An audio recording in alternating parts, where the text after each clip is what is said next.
Okay, so today's topic would be generosity. Generosity and loving kindness, they go together. Like I was guiding you guys in the meditation part about uh, act of letting go of your thoughts, your assumptions, your judgments, your pain in the body, emotional distress, anxiety, worry, any of it that you can let go of is an act of kindness to yourself and to others, as well as it's an act of generosity. So you give up, you let go of something that you are clinging to. So this something could be material, this something could be just acts of service, it's something could be anything that you are departing with. And it's a very healing, it's a very soothing, and it's a source of joy, actually happiness. When you give something, truly you give, and you're not halfway giving, but really truly giving, it's a good feeling. It taps into the goodness, it taps into that understanding of abundance, that there is not lack. That sense of contentment, which we talked about earlier, comes from knowing that there is enough for me, for everyone. And it's not about just the resources so much, but that notion of being okay with it, being okay that uh, it's if it's not enough, it could be just really our perception. It could be our clinging to something, clinging to thinking these ways or the other ways. Um, so it's yeah, it's letting go of tension, letting go of anything that you can let go of in that department that could make you feel better, make you feel more peaceful, make you feel more happy and at ease. It's liberating when you let go, right? I mean, you must have experienced it. You have a lot of stuff in your garage or in your storage or in you in your closet even, right? And you feel like, oh gosh, it's just taking too much space. I'm not using this stuff. I need to get rid of them. And you let go of them. You release yourself of them. It's a feeling of peacefulness, right?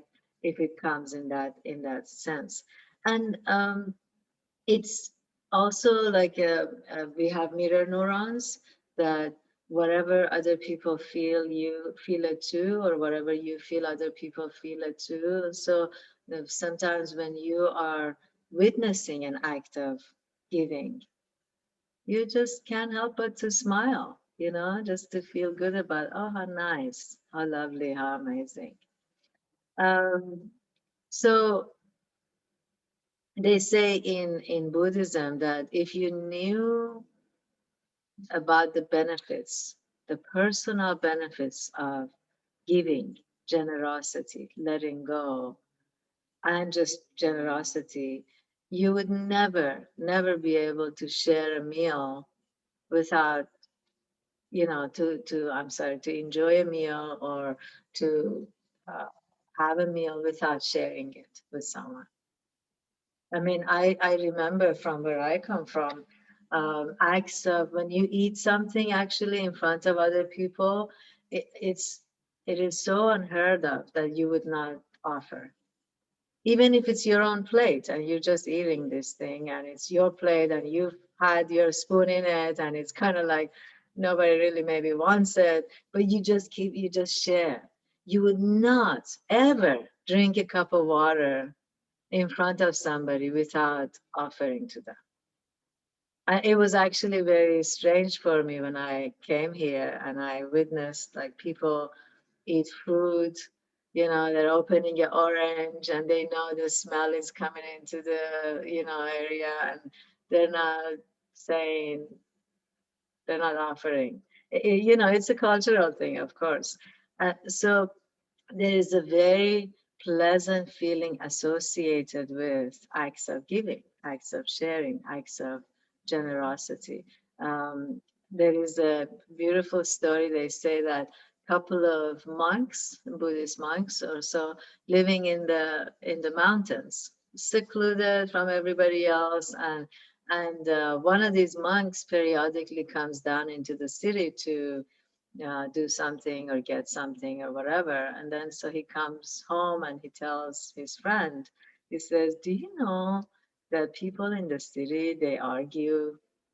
He says, "What's that?" He says, "Well, sorry, they pick up something, let's say this ball, and they say it's mine." And the other one says it's mine, and the other one says it's mine, and they just argue over this thing. Do you want to do that? We should do that maybe together.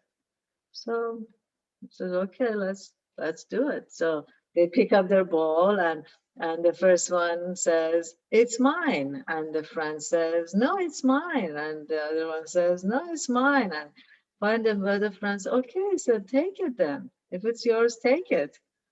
He can't even continue pretending.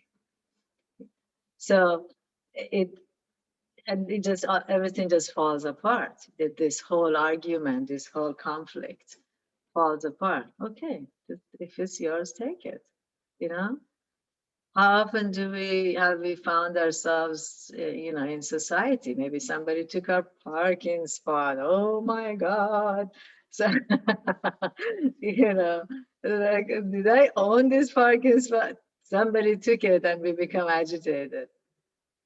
So when you start doing these practices of loving kindness, this generosity, letting go, letting go, letting go, you actually experience. I have experienced when somebody else got the parking spot, I've experienced joy for them, instead of like, I'm like, oh, how nice. Oh, how nice. It's just becomes a new way of relating to your experience. So I want to put you in dyad and have you talk about some ways. I mean, I could continue telling, but I want you to talk about this. Some ways that you could be generous, some things or some ways that you could be generous or one can be generous. Talk about it and then we can